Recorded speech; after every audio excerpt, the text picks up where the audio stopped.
Boa noite, boa noite, boa noite. Está começando mais um Como Que Podcast, o seu programa de saúde e bem-estar. E nós estamos hoje, cara, sensacional. Estamos ao vivo pela Rádio 92.5 FM, a Rádio City. Estamos ao vivo no YouTube. Mas o bate-papo hoje, você que está nos ouvindo, cara, fica até o fim e eu vou te pedir, já manda para o máximo de pessoas possíveis esse link, porque tá demais o bate-papo. Eu sou o Bruno Barreto e hoje nós vamos falar sobre o seguinte: enxaqueca, dores de cabeça. De acordo com a OMS, 30 milhões de brasileiros sofrem com dores de cabeça. Isso corresponde a 14% da população. Ou seja, a cada 100 pessoas, 14 brasileiros têm problemas de dores de cabeça.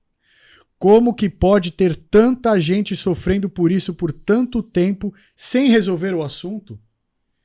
De acordo com dados, 70% das pessoas que têm enxaqueca tiveram a sua vida profissional impactada por isso. 4,6 dias de trabalho por mês é a média do absenteísmo dessas pessoas. Ou seja, pessoas com enxaqueca, na sua média populacional, tem uma perda de quase uma semana de trabalho. É sobre isso que nós vamos falar, como que pode resolver essa situação. Boa noite, meu amigo Juliano. Boa noite a todos. É uma alegria poder receber você, doutora Sara Casagrande. Eu tô com uma expectativa altíssima, porque eu não tenho enxaqueca, mas eventualmente dores de cabeça, e eu não suporto. Quando eu percebo que eu tô começando a ficar com dor de cabeça, eu já tomo remédio. Eu não sei vocês, mas eu sou assim. Quando já dá aquela dorzinha, eu falo, cara, vai piorar. Daí eu já tomo lá um Dorflex, um remédio, como é que é? Dipirona, Neosaldina, o que tiver lá eu já coloco pra dentro. Então eu fico pensando, né, esse percentual tão alto de pessoas que sofrem com enxaqueca, como deve ser difícil a vida delas. Mas hoje aqui a doutora tá com a gente na mesa e ela vai poder desmistificar e trazer soluções para todos. Então fica com a gente até o fim. Boa noite, toda a nossa audiência, vocês que estão nos acompanhando em mais um episódio do nosso Como Que Podcast, o seu podcast de saúde mental, de bem-estar de maneira geral. Como todos aqui, Gil, Bruno, uma alegria estar mais uma vez aqui junto com vocês, meus amigos, parceiros. O tema realmente é impactante, tem relação com saúde emocional, com saúde mental, como que a falta do tratamento com doenças psicossomáticas podem resultar em dores de cabeça, em enxaqueca, como você lidar a causa raiz. É sobre isso que nós vamos falar. Estou muito feliz. Sara, obrigado. Obrigado por você ter aceito. Deixa eu apresentar ela direito. Não, beleza. Eu sei como é difícil a sua agenda, eu sei como é que é difícil a sua agenda. A Sara está sempre viajando, a Sara é uma referência naquilo que ela faz, naquilo que ela tá. Ela tem um tratamento específico que só ela tem aqui no Brasil. Então, cara, muito, muito obrigado de verdade, cara. Estou muito honrado com a sua presença. Eu que te agradeço. A doutora Sara Casagrande, nossa grande convidada de hoje. É com muita honra que eu apresento ela, que é especialista em cefaleias pela EPM Unifesp, especialista em distúrbios do movimento e estimulação cerebral profunda, o DBS, e toxina botulínica neurológica pelo Hospital das Clínicas FMUSP. Ela também é titular e membro da Academia Brasileira de Neurologia e da Sociedade Brasileira de Cefaleia. Ela é esposa do Tiago, mãe do Dom e do Vim, duas crianças apaixonantes, e eu quero dizer que eu estou muito feliz e muito grato pela oportunidade de ter esse bate-papo com você, doutora Sara. Obrigada, gente. Obrigada pelo convite. Como eu sempre falo, né, para mim é sempre uma honra trazer informação.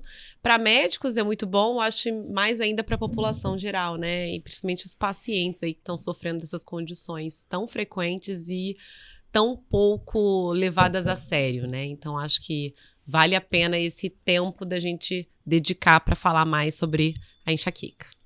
Fala um pouquinho dos dados, já vamos começar com isso. Fala pra gente um pouquinho dos dados que representam aí na população brasileira e também do absenteísmo relacionados aí às dores de cabeça e à enxaqueca. Como você mesmo falou, né, o dado oficial em relação à incidência é que 14% da população mundial, é a média, né, não só do Brasil, mas mundialmente, é a média de pacientes que sofrem dessa condição. Quando a gente fala de enxaqueca, quando a gente fala de dor de cabeça, assim, pessoas que já sentiram dor, isso vai para mais de 80%. Todo mundo na vida vai sentir uma dor de cabeça. É um sintoma que pode vir, como ele falou, por qualquer questão, um quadro viral, enfim, né? A enxaqueca em si, a dor crônica dentro do mundo da migrânia, eu gosto do nome migrânia, não sei se vocês já ouviram falar, mas migrânia é um nome bonito que a gente ultimamente tem dado para enxaqueca. Eu tenho preferido falar assim, porque como enxaqueca ficou muito estigmatizado, como a gente vai entrar mais nessa explicação, mas assim, como aquela dor daquele tipo, mas muito intensa, que a pessoa fica sem a luz ali, aí ela fala assim, doutora, eu tenho assim, tantos dias de enxaqueca. Não, faz muito tempo que eu não tenho enxaqueca, mas eu tenho dor de cabeça todo dia. Você entendeu? Não aquela enxaqueca, uma outra dor. E aí eu vou explicar, mas então, o que eu falo? Eu falo, vamos mudar o nome, porque ficou muito estigmatizado já o que é. E até mesmo do ponto de vista negativo, que a gente vai falar aqui do mal, das pessoas se sentirem mal compreendidas. Mas a migrânia, ela é uma doença complexa.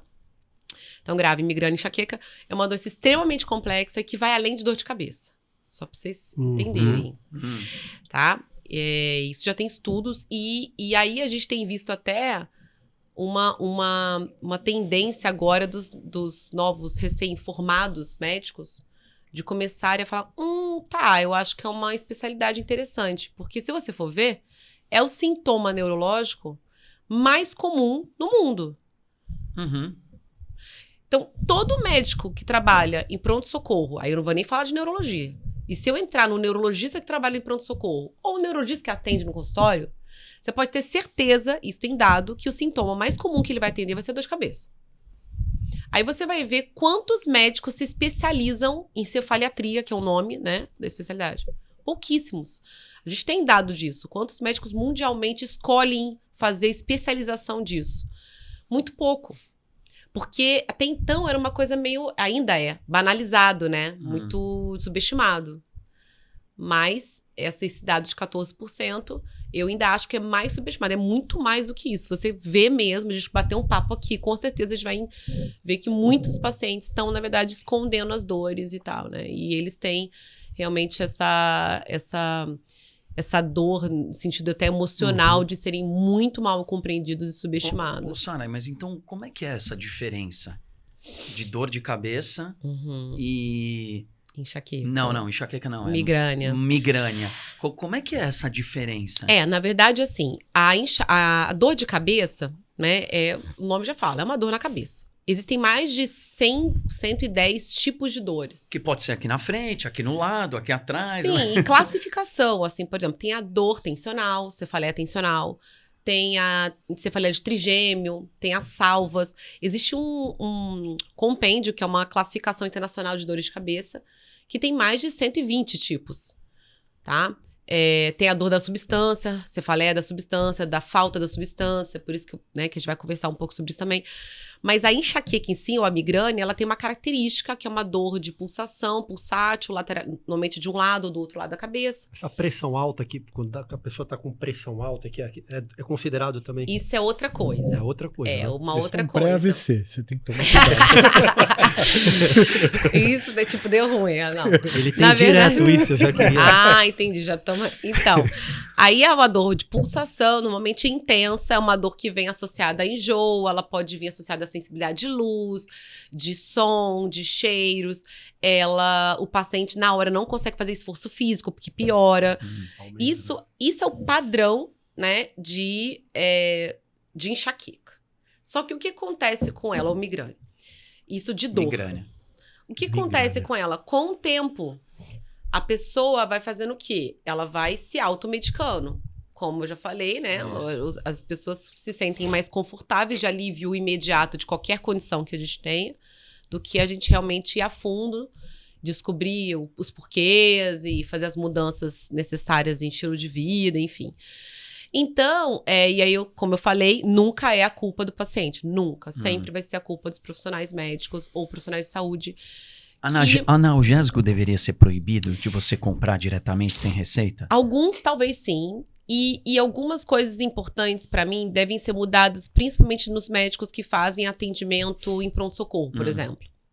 Ou em unidades básicas de saúde, né? Enfim.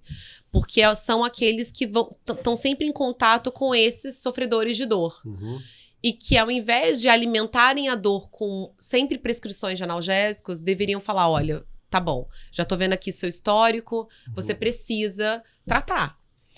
Aí eu faço uma analogia com febre. Porque a dor, a febre e a dor, elas são semelhantes. Elas mostram que o seu corpo está, de alguma forma, desequilibrado. É um sintoma de algo... Ah, tá errado. Tem uma coisa que você vai ter que organizar. Tá alerta. É uma alerta. Sim. Dor sempre vai ser um alerta. E febre também. E aí eu fiz um vídeo uma vez que eu trouxe essa analogia. Se você, médico, pegasse um paciente que viesse todos os dias com febre, e aí ele fala assim, doutor, eu tenho uma febre todos os dias. Às vezes é 37, 37,5, tem dia que é 40 graus. E aí eu não consigo sair da cama, não consigo trabalhar. Você ia ficar prescrevendo dipirona? Só. E aí se o paciente falasse assim, doutor, seguinte, aquela dipirona não tá baixando mais minha febre. Tá bom, troca pra Tilenol. Você entendeu? O que você ia fazer? Vou investigar, vamos tratar, vamos entrar com antibiótico empírico, vamos ver se tem infecção aqui. E se eu não tratar, vai ser uma septicemia. Você vai generalizar. E aí vai desfuncionar todo o seu corpo. É isso. E, doutora, as pessoas que sofrem de migrânia, que agora eu também vou falar migrânia, eu quero nuncar mais. Elas, que eu acompanho, elas têm uma característica em comum. É uma dor de cabeça que...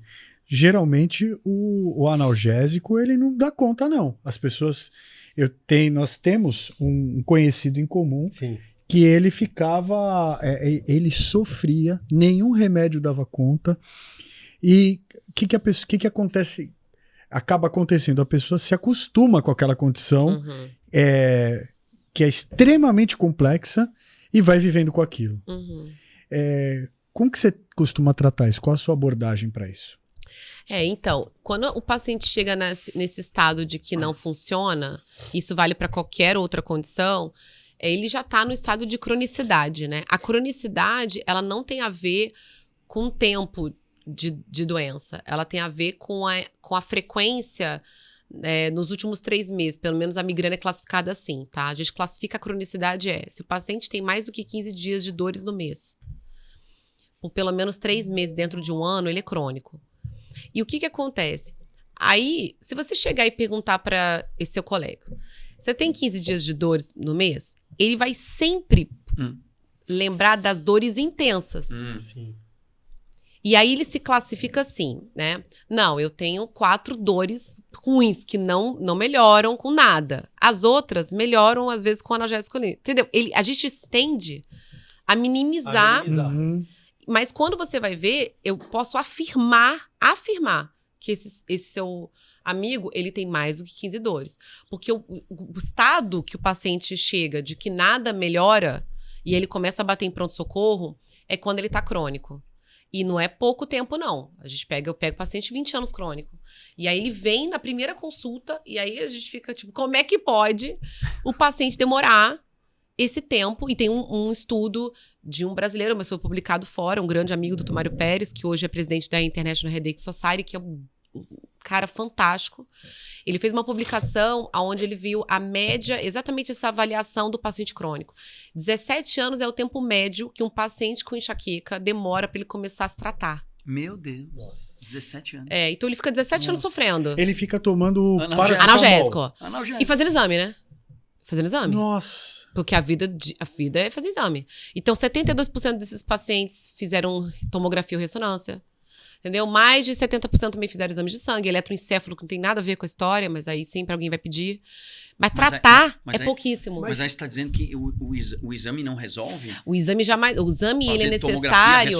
Ele é importante no momento inicial. Todos os meus pacientes, a primeira vez, como eu não tenho histórico, eu faço uma investigação. Sim. E também quando muda um padrão de dor, a pessoa já tem, de repente, uma coisa. Ou quem nunca teve dor, começou a ter uma dor. Ou um idoso que começou a ter dor. Tem que investigar. Mas assim, esses pacientes, eles vêm com 1 milhão de exames e nenhum tratamento. Mas, doutora, será que isso não se dá a incapacidade, né, de formação dos médicos, porque assim, o paciente ele está buscando uma ajuda de alguma forma ou de outra, ele está fazendo diagnóstico, ele está buscando, né, e ele está indo nos médicos de alguma forma, né, então assim, será que não falta essa orientação para os profissionais da área? Eu acho que é assim, é um conjunto de fatores, né, que fazem os pacientes com enxaqueca ou outras dores crônicas sofrerem por tanto tempo. Como eu falei, né, a dor é muito difícil de ser mensurada, ela não é vista, né, então até mesmo dentro da própria família ou dentro do trabalho, como tem dado aí, né, 27% deles são mal compreendidos por colegas de trabalho, porque você não vê. A própria febre você mede. Sim. Então você não consegue provar. Ó, eu tô com dor pro marido, ou pra esposa, ou pro colega de trabalho. Então você fica sofrendo calado. Então isso é uma questão. E aí ele vai o quê? Ele tem uma cultura também de prescrição, assim, como é uma coisa fácil acesso, então assim, o farmacêutico chega lá e fala, o que é bom pra dor? O farmacêutico vai e também prescreve, ó, isso. Ou a vizinha, ó, não melhorei. Aí eu tenho um que esse melhora.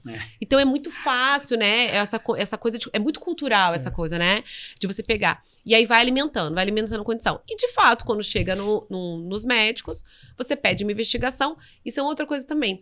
Você pede uma investigação, o cara tá lá sofrendo de dor crônica, aí vem lá a ressonância, normal. Aí ele fala, ai, que bom. Eu sou assim. E eu tenho outros pacientes que falam, às vezes, até o contrário. Nossa, gente, não é possível que eu não tenha nada. Porque eu sofro muito. Mas, ao mesmo tempo, assim, quando não tem, isso não quer dizer que não é sério. Porque a questão, ela não é vista nos exames atualmente, tá? Porque existem biomarcadores que estão em desenvolvimento. Um deles é um marcador chamado CGRP, que é uma proteína de inflamação que é visto que os pacientes que têm enxaqueca têm elas estourada, comparado a outros com dores crônicas. Inclusive, talvez vai ser o exame que vai nos ajudar a diagnosticar quem tem ou não a doença. E hoje, os tratamentos mais modernos são em cima dessa molécula. Isso é bom porque o paciente, ele fala, nossa, viu, é real. No dia que tiver, quando eu falo isso para meus pacientes, ele fala assim, ai, doutora, que bom, porque o sonho dele é chegar e falar assim, ó, tá vendo? Eu tenho uma doença. Nossa, sim. Entendeu? Pro médico, pros amigos, enfim. E aí, eu acho que há um conjunto de fatores que faz com que eles fiquem tanto tempo, né? Mas do que se dá? Como é que pode? Parada como aqui. É que pode? Não, mas assim... Como é que é de fator genético a enxaqueca? Tem muito componente genético. É mais fator genético verdade, ou hábito? Eu falo o seguinte, todo mundo tem seu leão adormecido, é uma fala que eu sempre falo. O que é isso? A gente nasce com questões de predisposições, tá? São os nossos leões, estão lá adormecidos. Alguns vão acordar independente, né? Algumas doenças são extremamente de alta... penetrância, que a gente chama, então eles vai apresentar, e outras você vai dando paulada naquele leão. Então é multifatorial, a enxaqueca é multifatorial. Exato, multifatorial, e você vai dar uma paulada. Isso dificulta também, então, o diagnóstico. Esse é o desafio dificulta dos o diagnóstico médicos? e dificulta o tratamento. Porque, assim, você vai dando paulada nesse leão. Sim. Aí, vamos lá. Estresse, plum. Falta de sono, pá. Analgésico em excesso, que alimenta. Alimentação. Alimenta o leão. Cafeína em excesso. Má alimentação, tá? Aí questão hormonal, que às vezes, assim, por exemplo, das mulheres, que é da mulher, não tem jeito. Falei que você vai dando as pauladas. E aí o leão acorda e dorme. Você bota pra dormir com analgésico. Acorda e... De repente, você vai dando paulada nele, que ele vai acordar e ele não dorme mais. E aí é aquela condição que a pessoa fica nesse limbo, assim. Que ela vive à base de analgésico, né? Eu já peguei um paciente tomando 220 analgésicos por mês. Que isso? Não, e aí, o que tá acontecendo? E o fígado? Ele tá destruindo o corpo dele. Porque o rim, né? O meu pai hoje tem problema gravíssimo no rim, em decorrência também do uso de analgésico. Deixa eu te fazer uma pergunta aqui. Você falou uma coisa que é bem impactante. Primeiro, assim, se a gente fosse perguntar para os homens, eles diriam que 100% das mulheres têm dores de cabeça à noite, né? Principalmente quando as crianças dormem. Sexta-noite. Sábado. Estou com dor de cabeça. Mas é muito difícil a pessoa conviver com um problema que ela precise dizer para você assim, eu estou aliviada que eu tenho um diagnóstico de algo que realmente não é uma coisa que eu inventei. Exato. Porque esse dado que você me traz do absenteísmo, isso é chocante. Nós estamos falando que as pessoas perdem a cada mês 1 semana de trabalho. E principalmente na nossa cultura, hoje, na nossa relação com o trabalho, que a gente tem discutido muito, para a pessoa chegar no seu RH, na sua empresa, e dizer, eu não vou porque eu estou com dor de cabeça, ela está num sofrimento gravíssimo, porque as pessoas tendem a negligenciar. Ah, você vai faltar por uma dor de cabeça? Exato. Ah, você não quer almoçar porque você está com dor de cabeça? Menospreza. Você não quer sair porque você está com dor de cabeça? Então, essa questão de você não conseguir mensurar da pessoa, de fato, isso é um sofrimento que, além da questão da dor, ela traz aí uma questão social também, né? Total. Não, sem dúvida, assim.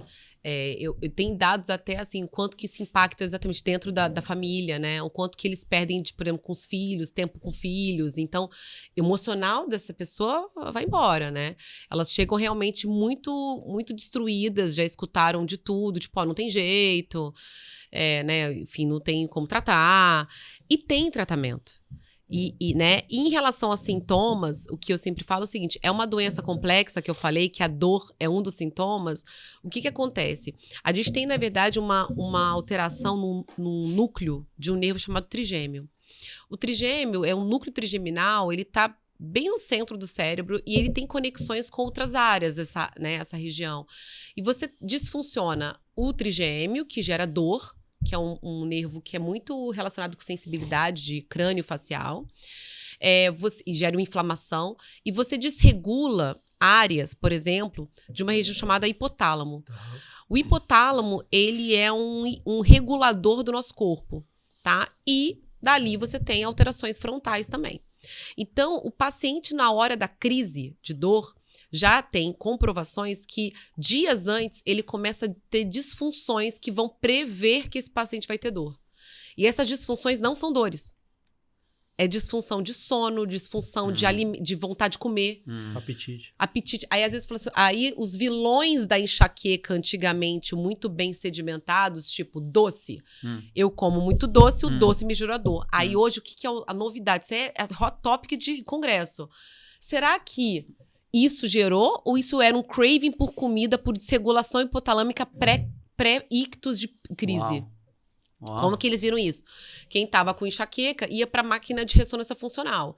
E eles mapeavam esse paciente em todo o seu mês. Momentos de dor, sem dor, entre dores. E aí eles viam o que acontecia no cérebro desse paciente, as áreas que estavam disfuncionais e o sintoma desse paciente.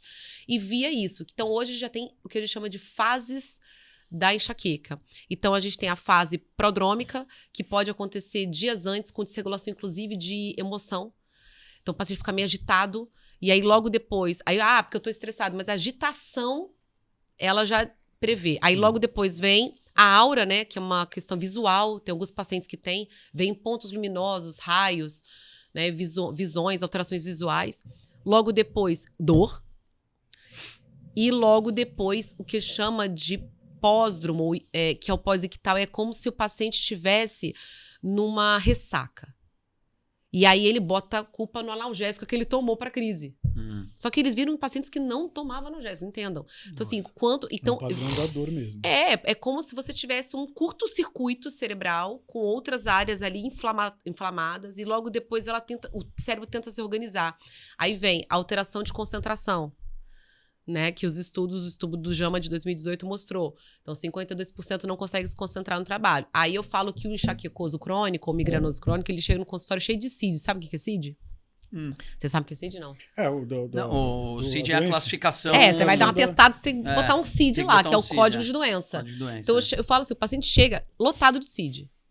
Ele tem CID de dor, aí ele tem CID de TDAH, aí ele tem CID de insônia, aí ele tem CID de... Ele tem vários CID, fibromialgia, porque você tem uma desregulação corporal de ansiedade, bipolaridade. Cansei de ver, falei, vamos fazer o seguinte, vamos tratar sua disfunção. Sara, eu queria chegar nisso. Quais são as principais causas, né, de crises, de dores, de enxaqueca, enfim... Por que eu estou dizendo isso? Você sabe bem, né? Eu tive o diagnóstico de síndrome do pânico há 15 anos atrás e por ocasião de um transtorno generalizado de ansiedade. Eu lembro que as minhas dores eram muito fortes aqui atrás, no pescoço.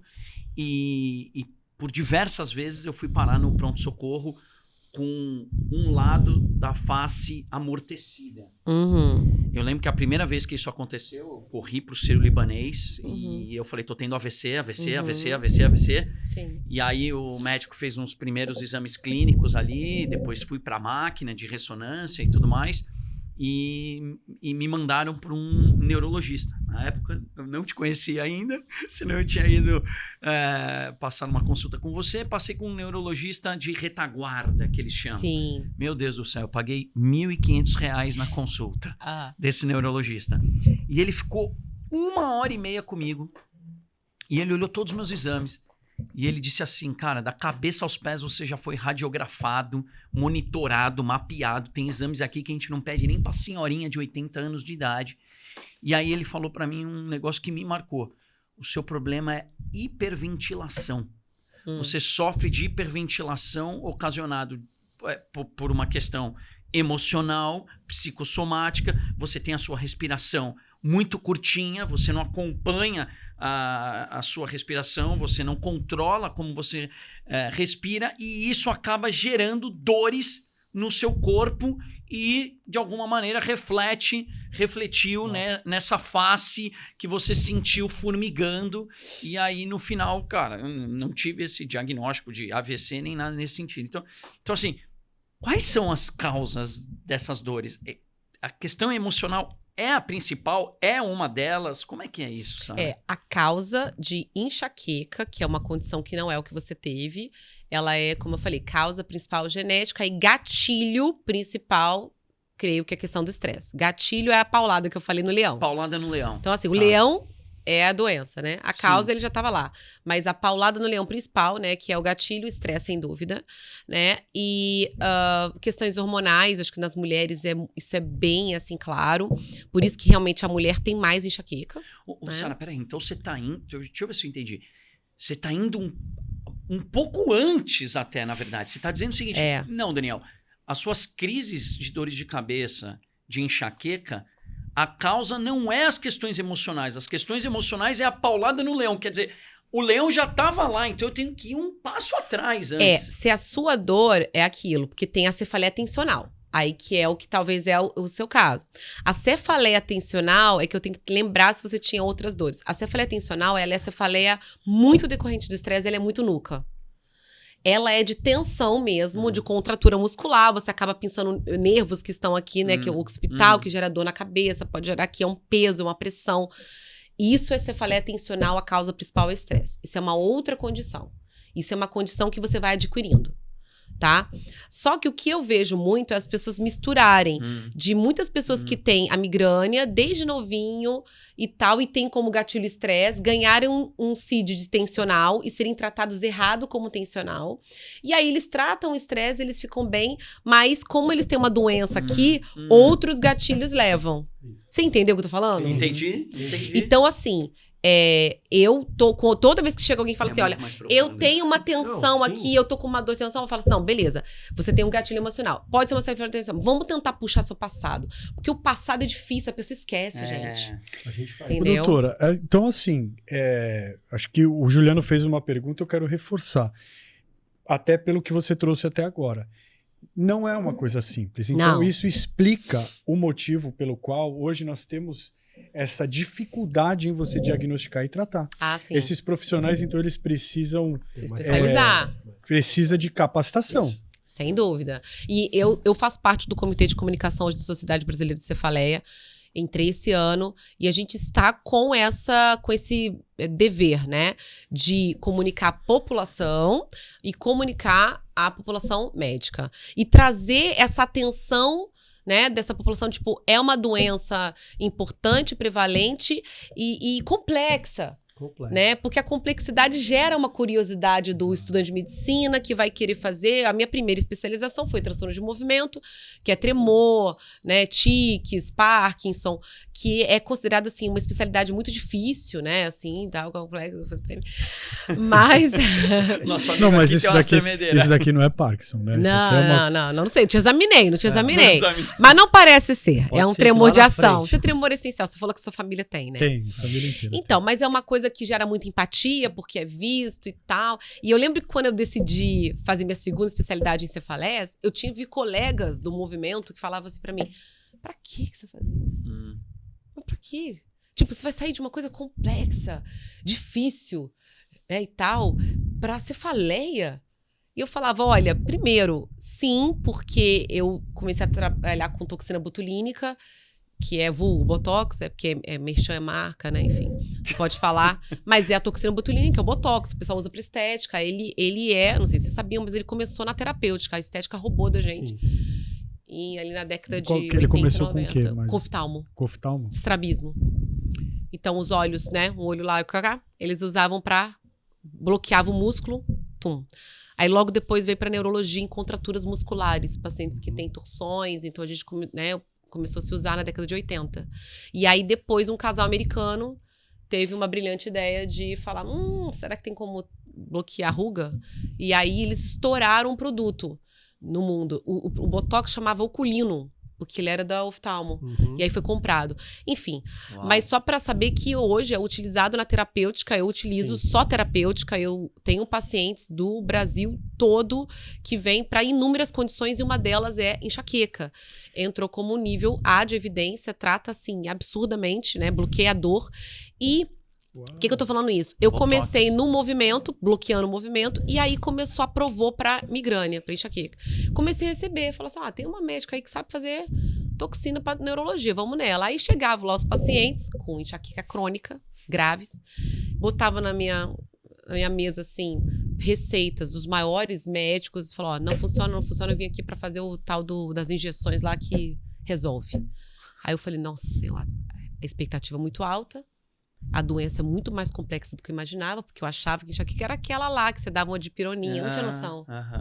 Falava, nossa, não vai dar, vou ter que fazer uma especialização disso. Aí foi quando eu fui, e aí, assim, primeiro, hoje eu tenho, assim, eu levo tão a sério e eu estudo, sabe, você fica assim, gente, é uma doença, eu valorizo, falo, não, é isso mesmo, eu chamo marido, eu chamo esposa, eu mostro slide, eu falo, olha aqui como é que é o cérebro, estudo funcional, para entenderem a complexidade e tratarem adequadamente.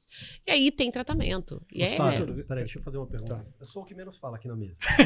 Eu vou te fazer Cara, mas a gente tá no bate-bola bom aqui, viu? Eu vou fazer 2 perguntas pra você. Porque daí depois pode rodar e tá tranquilo.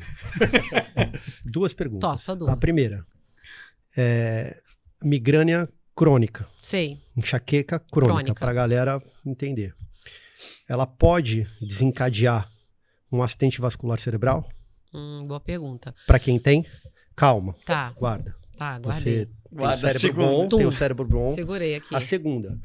Quais são os efeitos neurológicos da aplicação de toxina botulínica, além dos usos estéticos, que a gente já sabe, Botox? E como ela pode ser utilizada no tratamento de condições neurológicas, como migrânia crônica ou distúrbios do movimento? Tá, então a primeira pergunta do AVC.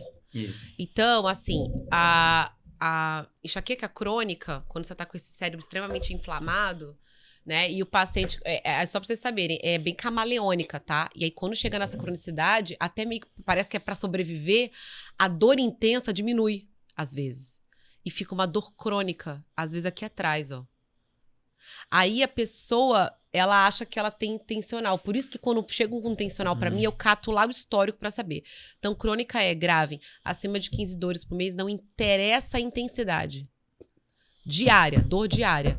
E se no passado teve uma clássica daquela lá que eu expliquei, da luz, é a doença que migrou, tá ali. Se você não tratou, ela tá ali. Antigamente só se classificava se tivesse fotossensibilidade, é isso? Na verdade, assim, pela classificação, você precisa ter esse padrãozinho clássico poucas vezes no mês. Você não precisa ter ele todos os dias. Ou seja, nós temos uma população muito maior que sofre de migrânia. Sem dúvida. Não tenho dúvida. Que não é diagnosticada Com adequadamente. certeza absoluta. Mas pode desencadear um acidente vascular cerebral? Se você tiver a aura é essa pré-dor que às vezes avisa o paciente que ele vai ter dor, mas não aquele aviso meio abstrato que eu falei que é difícil de saber. É um aviso que eu já vi paciente falava assim, Deus me avisa. Já vi gente espiritualizar, inclusive, isso. Eu tenho uma coisa, doutora, que Deus me avisa. Meu Deus, Deus fala contigo, mano. Deus me avisa, Deus me avisa. Deus me avisa como? Eu vejo luzes. Meu Deus. E Deus me avisa. Isso é uma aura. A aura, ela é uma prima. Aliás, a enxaqueca é uma prima da crise convulsiva, prima real. Tanto é que os tratamentos padrões orais principais são anticonvulsivos, tá? E pode evoluir para convulsão também? Não pode evoluir para convulsão, mas, por exemplo, uma aura prolongada, que é essa alteração bem cortical, mais complexa, a gente chama de enxaqueca complicada.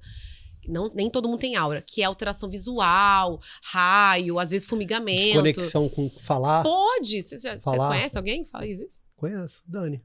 Nosso amigo. Desconexão com falar, total. Nosso amigo. O Daniel. verdade. Total, desconexão com Não consegue falar. Não consegue. Total, é É. uma aura super. É uma aura que eu vou te tem falar. um colega nosso. A desconexão com fala. O que é isso? A pessoa ela fica com Não uma consegue. dificuldade de expressão fala, de de expressão, fala. é isso. Isso é um tipo de aura, pode ser. Uma aura complexa. Então, assim, você tem essa aura que dura alguns minutos e logo depois você tem uma dor. Isso é uma aura. Se você tem uma aura prolongada, é um paciente com aura, ele tem um maior risco, principalmente auras Sim. prolongadas, de ter um acidente vascular cerebral. Principalmente se ele tiver o quê? Associado a um outro fator de risco. Exemplo, fuma ou uso anticoncepcional, mulherada, é combinado, Se aumenta. alimenta mal. Ou, se tiver isso, mais, ou alteração de coagulação, que às vezes você não sabe se você tem. Então, a minha recomendação é tratem. Tem que tratar. Entendeu? Mas, É. então, mas peraí. Agora a gente precisa Oi. começar a falar disso. Como que é o tratamento, sabe? Aí eu vou Você entrar na Deixa ela segunda responder minha segunda pergunta. pergunta. Desculpa. Não, vai entrar na sua segunda pergunta. Então, assim, o tratamento, ele pode ser utilizado, eu falo como se fosse assim, vai limpar aquele processo inflamatório crônico. Então, você pode utilizar os remédios orais, que são medicações que você vai utilizar todos os dias, por pelo menos ali uns 8 a 12 meses. É isso mesmo. Aí a pessoa fala assim, 8 a 12 meses, eu falei, quanto tempo você tem de crônico? Há 20 anos. 20 anos. 5 anos. Quer Eu falo resolver assim, em meu um querido, ó, exatamente. Então, vamos lá. Eu brinco que é como se fosse um antibiótico, eu vou limpar a história ali. Então, a pessoa se melhorar em 2 meses e parar, é igual um antibiótico que você parou a febre em 3 dias e você parou antes. Uhum. Não façam isso. Porque ele fica assim, ai, fiquei ótimo. E aí o médico, que eu sempre brinco, né? O médico que não é cefalha, fala assim, menina, deu um remedinho, ó, melhorou. Falei, melhorou, daqui a 5 meses ele tá de novo. Se mascarou. Não vai você. Mascarou. Vai você de novo. Você não vai saber. Mascarou. Então, ok, remédios orais. Quais são? Antiepilépticos são utilizados em guidelines. Então, topiramato, que é um remédio antiepilético. Não tá errado o seu médico te prescrever. Porque eu vejo isso. Nossa, meu médico passou um remédio que eu abri a bula, era convulsão. Mas é padrão A. Outro, divalproato, amitriptilina, propranolol, que é um de pressão, também pode tratar. Qual é o problema desses remédios? Efeito colateral. Todos. Como todos. Então, assim, sempre o nosso calcanhar de Aquiles era isso. Eles davam topiramato, a pessoa ficava lentificada. Aí davam divalproato, a pessoa engordava horrores. Davam amitril, a pessoa ficava sonolenta e engordava. Davam propranolol, a pressão despencava. Aí a gente ficava meio que naquela sinuca. O que aconteceu? Injetáveis. Aí chegou a nova era. Isso daí, gente, mudou. Hoje um congresso... Primeira toxina e agora a era dos anti-CGRPs. Os caras viram que CGRP era a tal da proteína inflamatória que o migranoso tinha um monte. E falaram, ué, por que a gente vai bloquear? Vamos pegar uma vacina para bloquear esse negócio? Vamos ver o que vai dar. E eles fizeram isso. Os primeiros anti-CGRPs são os anticorpos monoclonais. São injeções mensais que você dá, abdominal, uma vez. Explica melhor. O que é essa? É um enzima? anticorpo contra essa molécula, essa proteína. Específica, ela só vai nela. E aí isso foi lançado no Brasil e no mundo pré-pandemia, coitados. Foi um lançamento, eles não sabiam, né? Lançaram com pandemia. Então eu lembro que durante a pandemia teve muito, assim, coisa online, mas eles perderam meio que o timing ali até de lançamento. Então acho que isso deu uma... Mas hoje, o padrão... Na minha clínica, por exemplo, a dupla dos injetáveis chegou pra ficar. É o que tem de mais... Nossa, É muito. senhora. Você já consegue medir a efetividade dele? Gente, mas é inacreditável. E efeito colateral? Você sai daquela era de oral, entendeu? Adolescente, esquece aquilo ali. Eu tenho pacientes... Peraí, deixa eu só falar isso aqui, pra quem tá nos ouvindo. Onde? É local? A toxina botulínica você aplica nos pontos, o que muitos médicos não sabem, pacientes, não é em músculo. Tá. São nos nervos que estão inflamados. Mas Bloqueia. você vai bloqueando aquilo ali, a Nossa, liberação das cara. proteínas inflamatórias. Então a gente faz, são 31 pontos, você vai fazendo até a ombro a cada 3 meses. Você vai quebrando o ciclo. Teoricamente é um protocolo de 4 aplicações Depois você pode ir mantendo. E o anti-CGRP é abdominal, mensal, bloqueando também. E tem uns que vão chegar aí, são trimestrais, injetáveis. Tem um que vai ser lançado no que vem, que é um comprimidinho, que você toma um dia sim, um dia não. O comprimido é um anti-CGRP, mas oral. Ele não só previne, como ele trata a dor aguda. Então pensa. Esses tratamentos são O cara não precisa de acessíveis? analgésico. São acessíveis em termos de custo? Aí, that's the problem. Porque assim, qual é a grande questão dos injetáveis? Custo. Quem aplica Botox minimiza, então, sem saber? Pode acontecer isso? ou não? Estético? Tipo, a pessoa Ó, vai eu já lá, vi ela os dois, faz, eu já vi os dois. Na pode verdade, ser que assim, minimize e ela na nem ver- saiba que é por da causa onde disso? que veio o da dor? O uso do Botox, da toxina botulínica, desculpa, CRM, CFR. Eu fui chamada a atenção um dia desse aí nessas mídias, você falou Botox. Mas, gente, você fala toxina botulínica, as pessoas não Ninguém entendem. sabe quem é. Tá, enfim. O uso para neurologia, como eu falei, oftalmo, distúrbio de movimento, estético, dor. Foi por observação da estética. Porque fazia estética e alguns pacientes falam assim, ô doutora, da estética, cabeça melhorou. minha dor. Aí começou o estudo de dor. E aí agora veio pra dor e aí, Só que aí eu quero falar o seguinte, você que está nos ouvindo, primeira coisa que eu quero chamar a sua atenção, você tem dor de cabeça crônica, você tem enxaqueca, você já foi um monte, se você não testou essas novas meias, terapêuticas, essas novas tecnologias, você precisa conhecer a doutora Sara Casagrande. Você tem chances altíssimas de acabar com esse problema que está minando sua qualidade de vida. Aciona aí, procura aí no seu Instagram, @doutora Sara Casagrande, segue ela, você precisa testar isso na sua vida. Agora, uma outra coisa, a toxina botulínica e o Botox, ele se popularizou muito, a gente tem hoje profissionais que não são capacitados, nós vimos diversos problemas acontecendo, então, cara, cuidado também porque sim. aonde você vai procurar essa ajuda. Né? Ela falou aqui de uma questão de viabilidade de custo, mas às vezes você procurar isso em alguém que não está capacitado pode ser um baita de um tiro no pé. sem dúvida. Então, assim, tem muita gente que faz meio que assim, onde você tem dor? Não dá. Não é Porque é um protocolo que foi muito bem estudado, né? Então não dá pra ir assim. E é isso, né? A questão do custo, realmente, hoje eu acho que é um limitante. A gente tem muita dificuldade ainda de acesso, né? Principalmente os monoclonais, que é essa nova droga. Mas eu acho que essa tendência aí, né? Isso melhorando.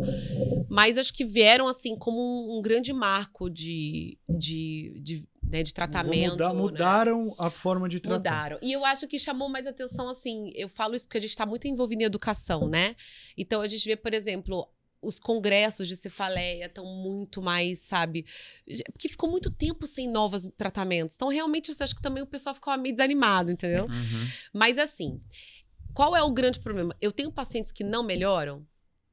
Quando você vai ver os pacientes que estão fazendo direitinho, não melhoram, você tem um gatilho que tá ali e que o paciente não tratou. Então, assim, isso vale para qualquer questão, até mesmo depressão.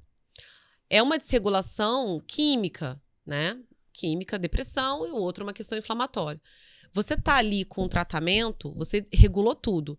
A chance de você tirar o tratamento depois de um tempo, que é o tempo lá estabelecido, e você voltar a ter, é porque você não observou o seu estilo de vida, que são as suas pauladas, e você não viu os seus gatilhos. Aí eu quero fazer Aí uma você tem que pergunta. mudar. Você me falou que vocês estão fazendo uma campanha muito intensa para conscientizar a população, mas eu queria dizer que acho, na minha opinião, isso precisa se estender para quem convive com isso. Porque você citou aí, nós temos esse colega em comum que ele dizia, eu vou começar a ter dores. E às vezes ele cancelava compromissos por causa disso. E eu fui uma pessoa que tratei isso de forma incompreensível. Eu falei, cara, como assim? O cara sabe que vai ter dor e tá desmarcando o compromisso? Então, eu acho que também é necessário que as pessoas que convivem com pessoas portadoras aí da migrânia se informem sobre como conviver. Porque às vezes elas estão próximas ali e estão tratando isso com desdém, com descaso e até de forma incompreensiva, não é mesmo? Não, total. Isso sem dúvida, essa conscientização, né, dos acompanhantes, né, das pessoas que estão ali. Por isso que a gente tem feito, quando a gente fez a reunião do comitê, ficou assim no ar, né? E aí, a gente vai comunicar com quem? E aí ficou um grupo que falou, eu acho que a gente tem que comunicar para os médicos, né? Trazer mais associados. Eu falei, gente, a gente tem um papel numa comunidade de comunicar com pacientes, com o público geral. Então, mas não vai dar para comunicar com 2 pessoas. Eu falei, dá para comunicar sim. Hoje em dia, gente, o paciente esquece essa história do paciente. Hoje eu nem atendo de jaleco, porque assim, não tem essa história do paciente distante, você entendeu? Sim. O cara tem acesso aos mesmos artigos, ele tem acesso às mesmas informações, ele vai debater com você marca de produto, novidade lá fora, entendeu? Se bobear, o cara já tá importando coisas e você não tá sabendo. Então, é uma comunicação muito linear hoje. O público médico e o público leigo, tá? Não existe mais leigo. Porque você pode falar de coisas como eu tô falando aqui, seja IP, você entendeu? Sim. E isso daí faz toda a diferença. Quando você explica e o paciente entende, ou o familiar, quem convive, entende isso, aí ele fala, putz, tá, entendi. E aí ele leva mais a sério o tratamento dele. Ele leva mais a sério, né, os sintomas. E aí eu vou migrar porque a gente vai falar sobre isso. Que a gente estava falando ali fora antes.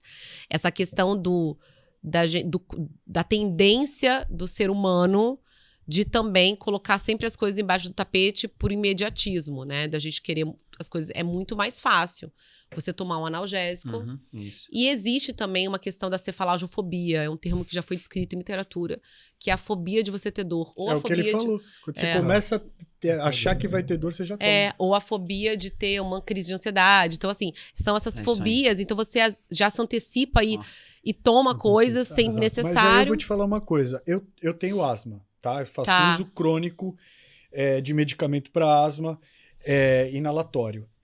Se eu descobrir que eu fui viajar e não levei, eu começo a ter crise de asma. Cara, então assim, como que a gente lida com isso? Porque não é que... É uma coisa que acontece, eu não tô... Ele desencadeia uma crise asmática se eu descobrir que eu tô sem medicamento. Sim. Isso acontece também com a dor? Então Não, sem dúvida. Eu acho que com muitas condições, até mesmo pressão arterial, acho que várias condições crônicas, né? Hoje o estresse, assim, ele com certeza é um dos grandes vilões da sociedade. Não é uma causa de doenças, mas sem dúvida é um gatilho da maioria das crises de doença. E aí isso faz para insônia, né? Isso gera a questão da asma. Vamos falar dos zolpidem. Eu ia entrar nisso. Isso que eu ia falar, a gente tem que falar disso. Vamos fechar só esse tema aqui, eu tenho uma dúvida. Na medicina, na ortopedia, hoje eles estão tratando os problemas ali, cada vez mais tentando ser menos invasivo, né? Então eles têm algumas técnicas de bloqueio, que eles falam com uma hérnia de disco. Sim. Né? Que tem lá, o osso toca no nervo e tal, e gera uma série de complicações para o paciente. Então eles têm uma técnica lá de bloqueio para bloquear esse nervo. Isso. E parar de sentir dor. Desculpa a minha ignorância, se eu estiver errado, você me corrige. Mas a questão da técnica da toxina botulínica, que você falou que vai direto no nervo que gera dor e bloqueia. Seria um tratamento paliativo? Porque no meu modo de pensar, por exemplo, essa técnica para quem tem hernia de disco e tal, não, tudo bem, vai bloquear a dor, mas quando vai terminar o efeito Exato, eu vou ter que ficar... É tipo vou falar o nome, Botox. Que a cada tempo você tem que ir lá, você tem que fazer. Tá. Seria? Não. Então, existe o bloqueio anestésico, que eu também faço, que é um bloqueio para desinflamar agudamente um paciente com alguma questão periférica de nervo, que é o que os ortopedistas fazem, por exemplo, para essas condições, e eu também faço para crises. Quando? Quando, por exemplo, o paciente chegou no meu consultório a primeira vez, está com muita dor aguda naquele momento, ou ele está com crise e me liga e fala assim, doutora, eu tô desesperado, vou ter que tomar muito remédio. Aí eu falo, vem, a gente faz um bloqueio anestésico periférico, que é um outro procedimento, que ele teoricamente é paliativo. Eu faço quando o paciente está em processo de desintoxicação de analgésicos, que é uma coisa importante no tratamento, ou de cafeína, né, que fica alimentando ali a dor. Então eu faço esse bloqueio, ele dura uma média de 15 dias. Trazer uma solução imediata. Imediata. Então você pode usar um anestésico junto com algum corticoide em dose baixa, mas você pode utilizar, é um tratamento top que evita que o paciente fique tomando muito remédio, ao contrário, inclusive. Você dá uma melhora ali local, tá? O Botox não.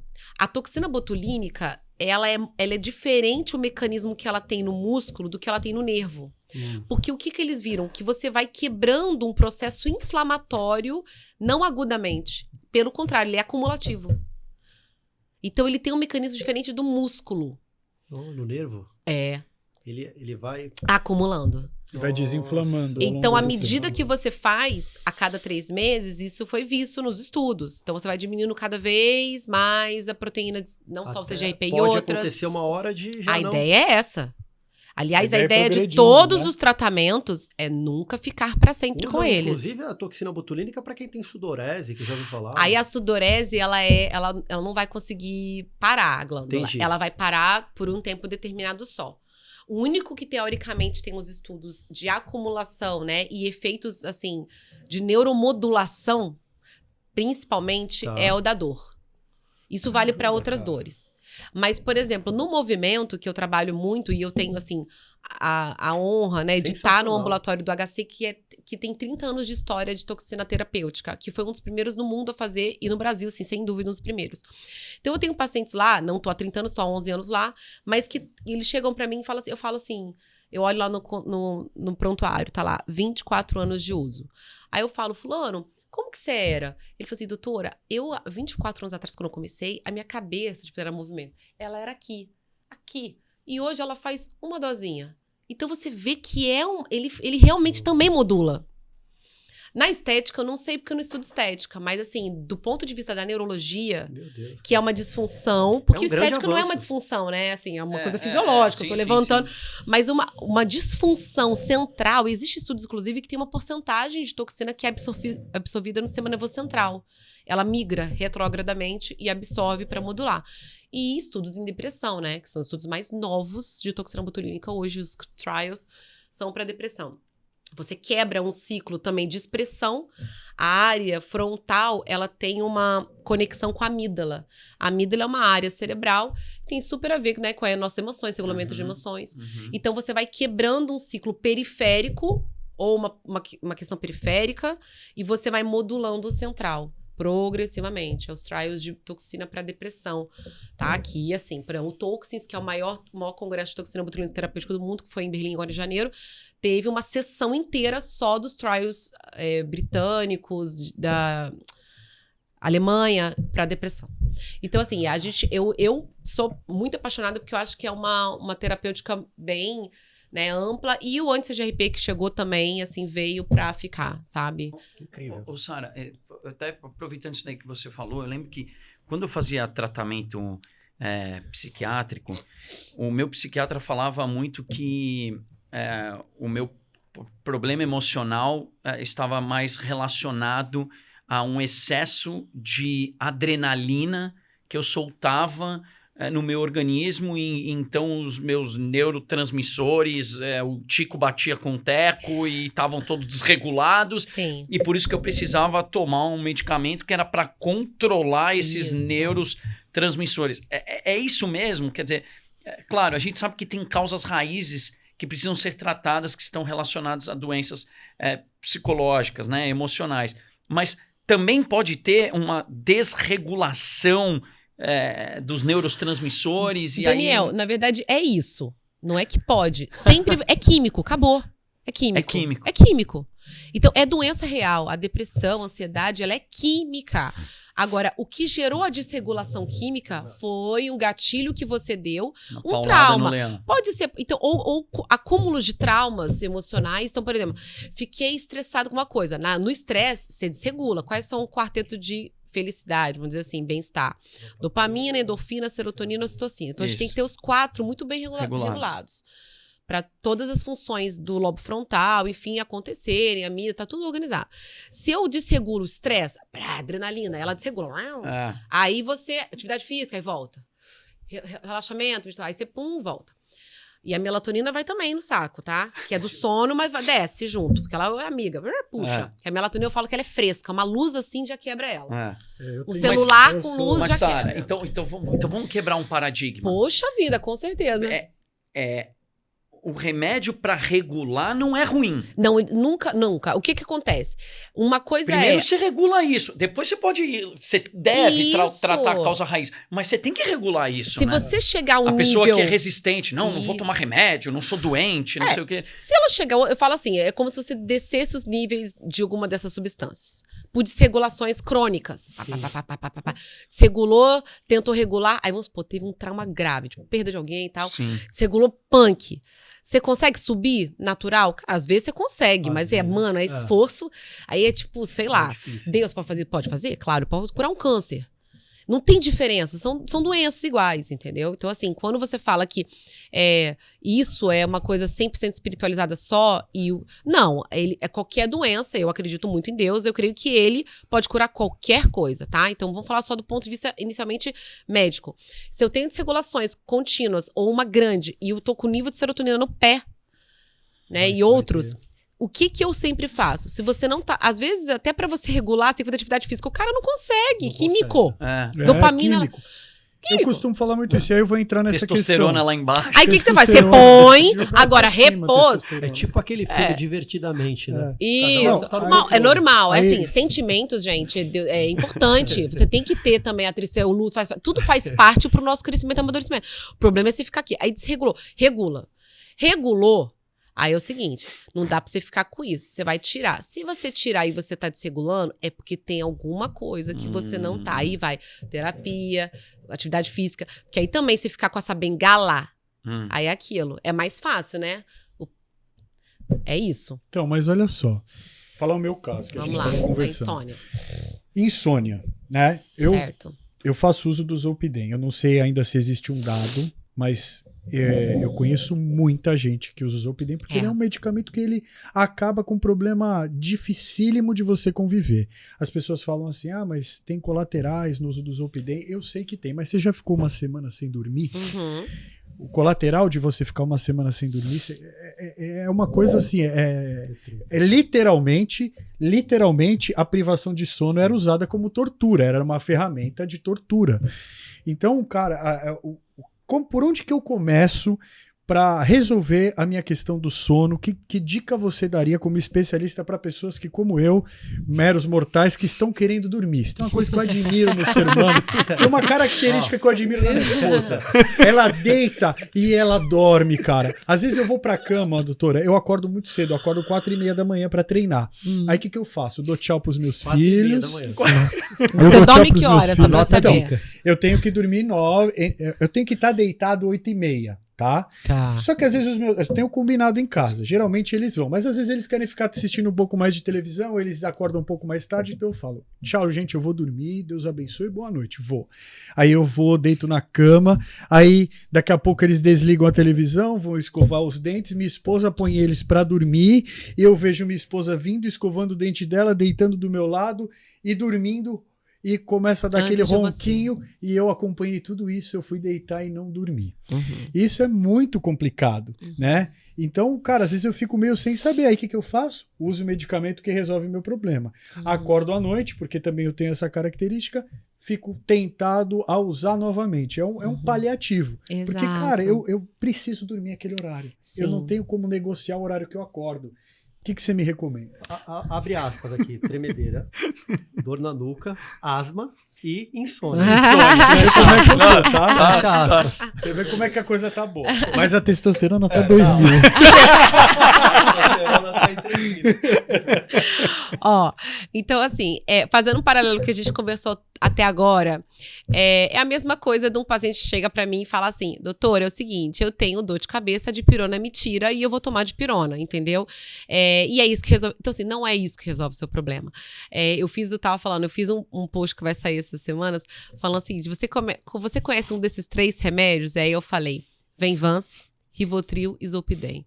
Hoje, a gente tem uma sociedade viciada nessas 3 medicações, né? Por qual motivo? Porque elas são paliativas e elas meio que resolvem, não resolvem não, né? Mas elas calam a boca das grandes consequências da sociedade moderna, né? Do jeito de vida, do estilo de vida que hoje... Exato. Então, vamos lá.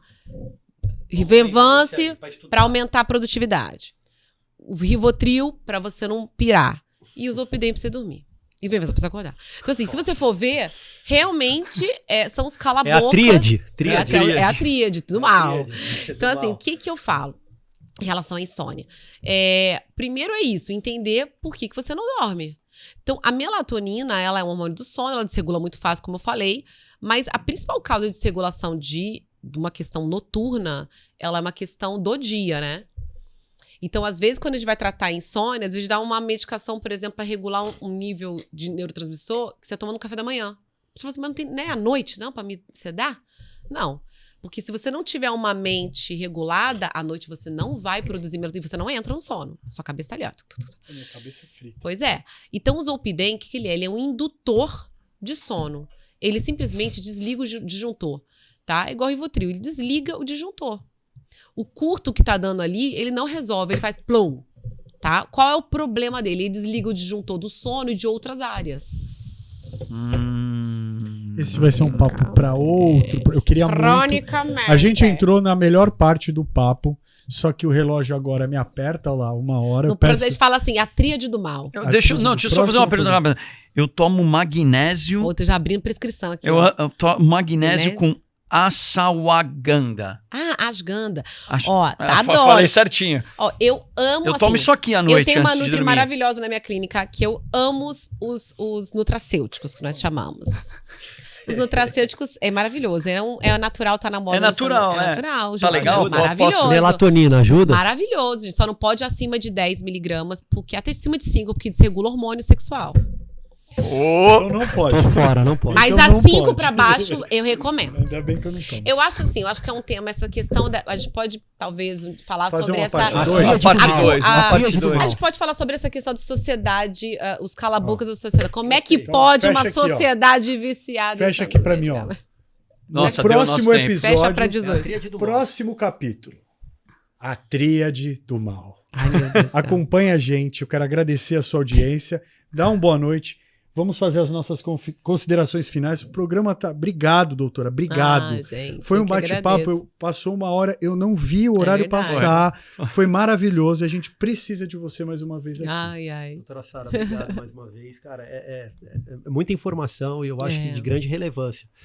Tenho certeza que o conteúdo que foi lançado aqui vai ajudar muitas pessoas. Eu tenho alunos meus que sofrem disso. E eu vou compartilhar, eu tenho certeza, né, que esse assunto ele vai chegar nas pessoas e vai trazer informações, porque eu vejo que, como foi dito em números, né, quantas pessoas sofrem, né, desse problema, né, e hoje você trouxe aqui algo que eu vejo que é muito atual, pouquíssimo, eu nunca tinha ouvido falar sobre isso. Então, quero te agradecer, obrigado. Esperamos você mais uma vez aqui conosco para a gente poder dar continuidade nessa tríade do mal aí. Qual que é a tríade do mal mesmo? É o Zolpidem, Zolpidem, Rivotril Clonazepam. e A gente Venvance. tá falando só os nomes das marcas. Deus seja Meu Jesus. Deus. Eu acho assim, quem tem a doença tem que usar, mas tem que saber se é indicado, né? Sandra. Cara, Vocês falaram desses remédios. Esses remédios eu me enlouqueci. Sara, muito obrigado. Obrigada, De Dani. verdade. Cara, minha amiga querida, é lindo demais ver tudo aquilo que tem acontecido na tua vida, né? Você tem ido a lugares que talvez você nunca imaginou estar, né? Deus tem aberto as portas aí para você estar no meio dos gigantes, né? Você tá na montanha de influência. Fico muito feliz, cara, de ver isso que você tem feito, como você tem ajudado as pessoas.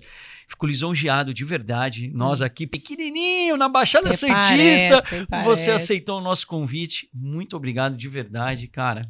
Muito sucesso para você. Parece, Dani, gente. Para mim é uma honra, né? Como eu falei no começo. E obrigada, Dani, pelo seu convite. Também tô muito orgulhosa, né, do que você tem feito, principalmente compartilhando o que você passou, que você, né, e isso tem ajudado, faz parte da missão, né? Que a gente passa na vida não é pra gente só. A gente é muito egocêntrico pra achar que é tudo sobre a gente, né? Então a gente tem uma missão sobre a vida das pessoas. Eu acho que isso daqui faz parte da missão da vida de vocês. Então, parabéns pelo trabalho. Me coloco à disposição. Tá bom? Obrigado. Obrigado, um beijo, pessoal. Até a próxima.